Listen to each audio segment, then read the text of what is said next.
ओम नमः शिवाय भक्तों, स्वागत है आप सभी का एक बार फिर आपके अपने चैनल यूनिक डिवाइन वर्ल्ड में। हम चल रहे हैं एक पवित्र दिव्य यात्रा की ओर, जो कि है 12 ज्योतिर्लिंग की यात्रा। आज हम इस वीडियो में वर्णन करेंगे मल्लिकार्जुन ज्योतिर्लिंग के बारे में, जो कि 12 ज्योतिर्लिंगों में से दूसरा ज्योतिर्लिंग है। मल्लिकार्जुन ज्योतिर्लिंग आखिर क्या है और क्यों इसका महत्व है, इसके बारे में हमने जाना भाग 1 में।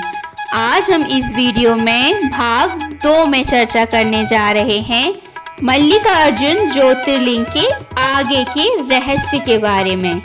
तो अगर आप भी उत्सुक हैं हमारे साथ इस पवित्र यात्रा में आगे बढ़ने के लिए, तो मेरे साथ इस वीडियो के अंत तक बने रहिए। आइए शुरू करते हैं हमारा आज का वीडियो। अगर आप इस चैनल से पहली बार जुड़ रहे हैं तो इसे सब्सक्राइब कर लीजिए और बेल आइकन को हिट करना ना भूलिए, ताकि हमारी सारी अपडेट्स आप तक सबसे पहले पहुंचे। और अगर आपको यह वीडियो पसंद आता है तो इसे लाइक कीजिए और अपने मित्रों के साथ में शेयर कीजिए, और कमेंट सेक्शन में ओम नमः शिवाय हर हर महादेव लिखना ना भूलिएगा। आइए शुरू करते हैं हमारा आज का वीडियो, जो कि है मल्लिकार्जुन ज्योतिर्लिंग का भाग 2। आइए शुरू करते हैं। श्री शैलम मंदिर का गर्भगृह और चमत्कारी अनुभूति आखिर क्या है? गर्भगृह में स्थित स्वयंभू शिवलिंग छोटा परंतु अत्यंत प्रभावशाली है। यहाँ दीप, धूप और बेलपत्र चढ़ाने की परंपरा सदियों से चली आ रही है। गर्भगृह में एक अलग शांति और कंपन महसूस होती है, जिसे भक्त शिव ऊर्जा कहते हैं। शिवलिंग के पास ही मल्लिका देवी का मंदिर है। भक्त पहले माता के दर्शन करते हैं, फिर शिवलिंग का पूजन करते हैं। देवी की मूर्ति भी स्वयंभू मानी जाती है और भक्तों की मनोकामना पूर्ण करती है। आइए अब आगे बढ़ते हैं इस पवित्र यात्रा में और जानते हैं कि श्रीशैल तीर्थ के कौन से पवित्र स्थान हैं।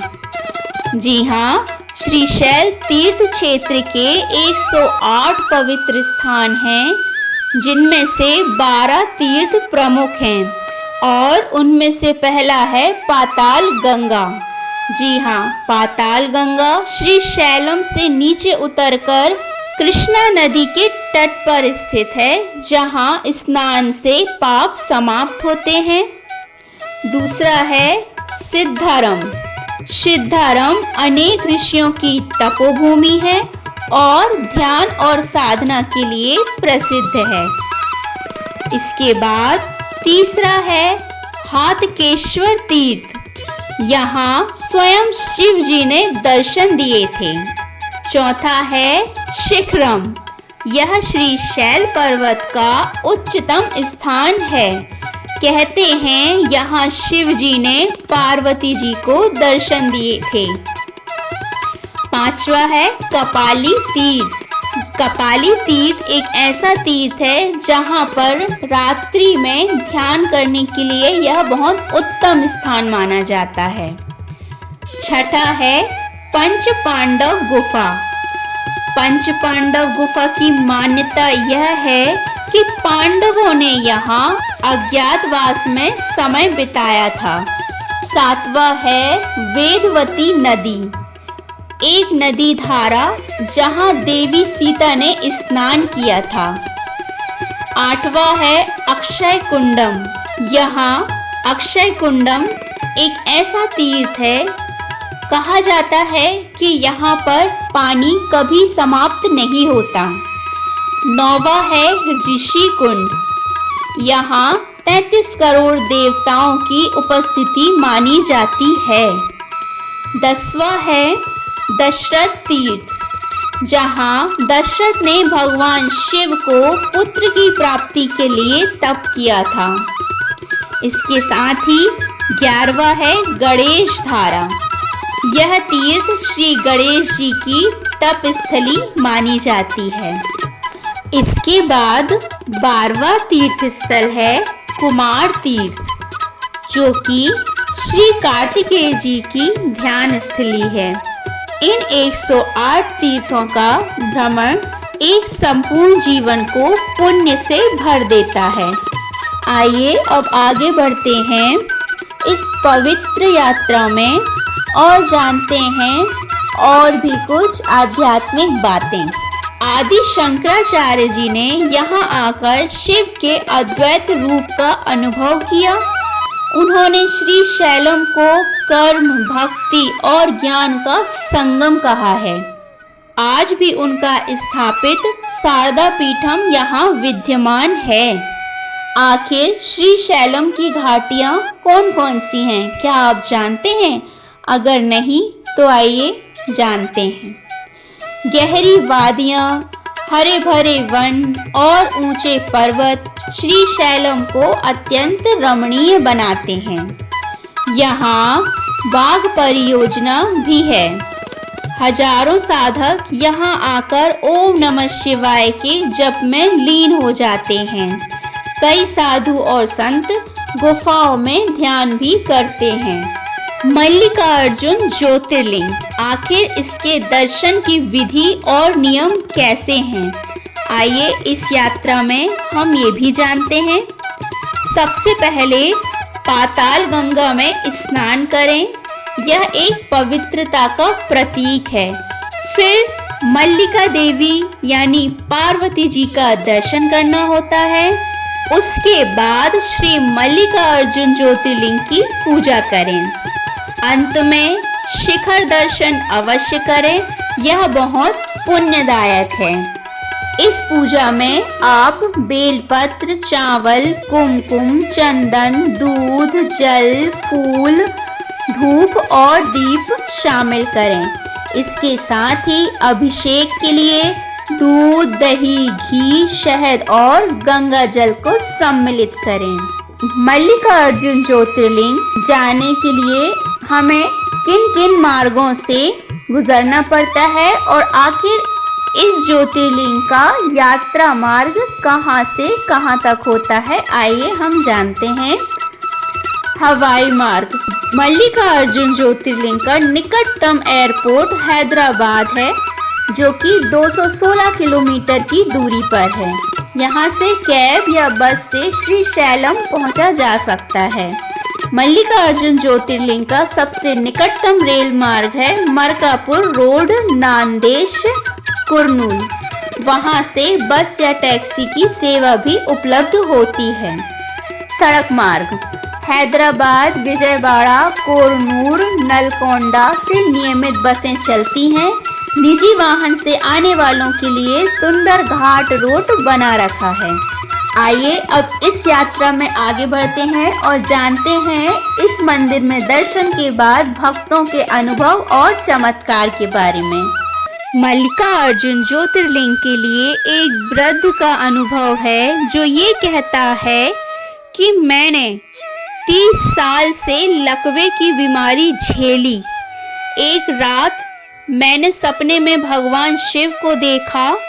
उन्होंने कहा, श्री शैलम आओ, और लाठी के सहारे मैं श्री शैलम पहुंचा। दर्शन के बाद लौटते समय मैंने लाठी को फेंक दिया। इससे यह तात्पर्य है कि जब वह वृद्ध भगवान शिव के आदेशानुसार इस मंदिर में आए तो भगवान शिव की कृपा से उन्हें उन लकवे जैसी बीमारी से उन्हें छुटकारा मिल गया। ये होती है शिव की महिमा। इसके साथ ही एक स्त्री का अनुभव यह कहता है कि मेरी बेटी के विवाह में अड़चनें थी। मल्लिका अर्जुन बाबा से प्रार्थना की, 40 दिन के भीतर एक अच्छा रिश्ता आया। जी हाँ, भगवान शिव की महिमा और उनकी मेहरबानी ऐसी ही होती है। यहाँ ध्यान करते समय मस्तक में कंपन और ध्यान की सहज अवस्था मिलती है। कई साधकों को शिव तत्व की अनुभूति भी होती है। इसके साथ ही अब हम जानते हैं कि शास्त्रों में मल्लिका अर्जुन की महिमा का क्या वर्णन किया गया है। शिव पुराण, जी हाँ, शिव पुराण में लिखा हुआ है, दक्षिणे श्री शैलम नाम तीर्थम परम दुर्लभम यत्र लिंगम महादेवम मल्लिका अर्जुनम्भम हम। इसके बाद स्कंद पुराण में लिखा हुआ है, दर्शनम मल्लिका अर्जुनस्य यत्र पातक नाशनम जीवन मृत्युर्भेदम तत्र शिवस्य तु प्रसादन्तः। इस प्रकार मल्लिका अर्जुन ज्योतिर्लिंग का शिव पुराण और स्कंद पुराण में वर्णन किया गया है। इसके साथ ही साथ श्री शैलम के आसपास के जो दर्शनीय स्थल हैं, आइए अब हम उनका भी वर्णन करते हैं, जिनमें से पहला है साक्षी गणपति मंदिर, जो कि भक्तों की यात्रा का साक्षी होता है। दूसरा फूलों की घाटी, जो कि पर्यटकों के लिए रमणीय स्थान है। तीसरा है श्री शैल डैम, यह कृष्ण नदी पर बना हुआ विशाल बांध है। चौथा है बृहस्पति तीर्थम, जहां पर गुरुवार को विशेष प्रकार की पूजा होती है।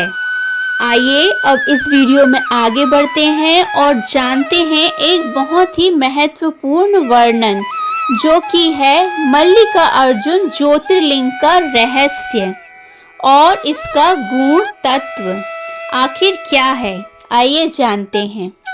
कहते हैं कि श्री शैलम पर्वत की गुफाओं में आज भी कई सिद्ध साधक ध्यानस्थ हैं। वहां आधी रात को शिव तांडव और डमरू की ध्वनि सुनाई देती है। यहाँ घड़ी की सुई की दिशा के विपरीत पूजा होती है। भक्तों को यहाँ सपने में भगवान के निर्देश मिलते हैं। तो भक्तों, ये था हमारा आज का वीडियो, जिसमें हमने जाना कि मल्लिका अर्जुन ज्योतिर्लिंग का क्या महत्व है, आखिर किस प्रकार सभी भक्त इनकी आस्था से किस प्रकार जुड़े हुए हैं। इसके साथ ही साथ इस वीडियो के अंत में मैं यह बोलना चाहती हूँ कि जहाँ भगवान शिव माता पार्वती के साथ स्वयं विराजमान हो, वहां आकर केवल दर्शन करना ही जीवन की सबसे बड़ी पूंजी बन जाती है। इसके साथ ही आज का वीडियो यहीं पर समाप्त होता है। मिलती हूँ आपसे नेक्स्ट वीडियो में मल्लिका अर्जुन ज्योतिर्लिंग के भाग 3 के साथ में। तब तक के लिए बने रहिए इस चैनल पे। आप सभी अपना ख्याल रखिए, खुश रहिए। ओम नमः शिवाय, हर हर महादेव।